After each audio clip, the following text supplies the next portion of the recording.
Minister, sometimes I think that we're having two debates in this country in relation to asylum seekers. There seems to be a debate in the political and media bubble, and there's a debate happening outside in the real world as well. And there's a disconnect between those two debates and what's happening around the issue of asylum seekers. Most Irish people want to help those who are fleeing from violence, from famine and from war. Most Irish people want to be the Good Samaritan in terms of helping people in their times of need. But it also needs to be said that we need to have common sense as we approach this major issue. Many asylum seekers have settled well, have been welcomed well in this country, and that's wonderful news. But the government itself has created enormous difficulties in this process over the last number of years. We're well into a year of a really high increase in the number of asylum seekers that are coming into the country, and we still have little or no consultation happening with communities. That's incredible. So even people who want to help in terms of finding locations for people seeking asylum are being ignored or not being allowed in the process of consultation at all. And that's a mistake.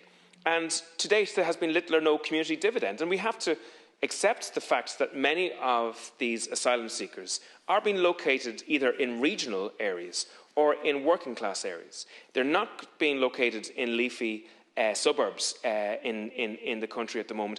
And that's a difficulty as well.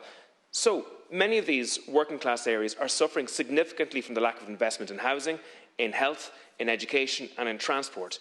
And if there's going to be larger populations put into those working class areas, we need to make sure there's a community dividend put in place so that those resources can be provided for locals and newcomers as well. But the biggest issue that I have with the government's approach in this is the complete dysfunction that exists within the asylum application process. There's currently 14,000 people waiting for asylum at this moment, or waiting for the asylum process decision to be made currently. The median processing time is about 1.5 years, but there are thousands of people waiting 2 and 3 years for their first decision to be made. Indeed, there is a person waiting 14 years currently for their first decision to be made in terms of their asylum application. That's incredible, and that's before an appeal is even mentioned within the process.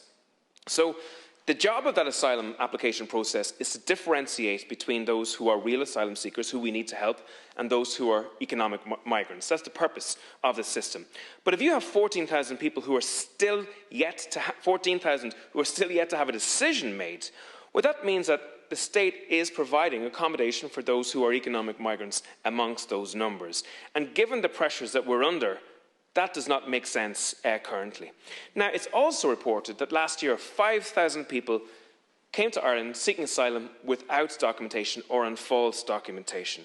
Now, that's incredibly wrong as well. And the government isn't cracking down in terms of making the process stricter so that doesn't happen in future. We really need to get to grips with that element of the asylum process. And then the end element of this process is mind-boggling, Minister. It's absolutely incredible. Between 2018 and last year, 4,631 deportation orders were issued to people who had failed the asylum application process. So as of last year, 3,887 of those people who had received deportation orders had not left the country. Indeed, the government had no understanding of where they were. So what the government is actually presiding over at the moment is a voluntary deportation order system. That's incredible, given the pressure that we're under as well.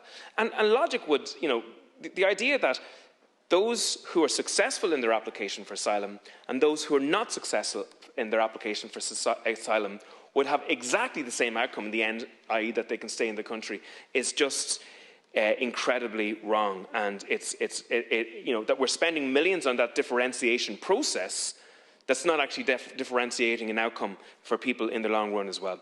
Today I received a parliamentary question answer from the Minister in relation to the location of accommodation for asylum seekers. And in that answer that I got from the Minister, it stated that 146 hotels, guest houses and B&Bs are currently being used by the government to accommodate asylum seekers. Now, in the totality of other locations, there's only 33 other locations that have been used. So that means 80% of locations that are being used currently to house asylum seekers are in the hospitality sector. That's, again, putting enormous pressure on a sector which provides livelihoods for tens of thousands of people, especially in regional Ireland. There are many downstream tourism businesses that are dependent upon throughput of tourists in those hotels and guest houses and B&Bs for their living to be made, to be able to pay their rents, to be able to pay their mortgages, to put food on the table for the children.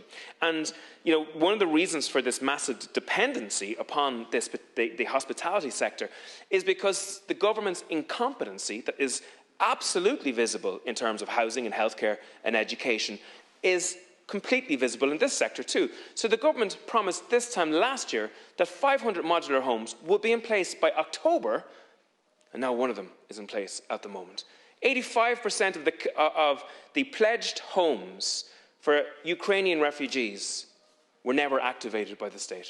500 buildings that Roger O'Gorman identified last April, today only a dozen of those are in use. Over 30 buildings that the government actually bought for asylum seeker accommodation, only 3, we understand, currently are in use. So there is major difficulty.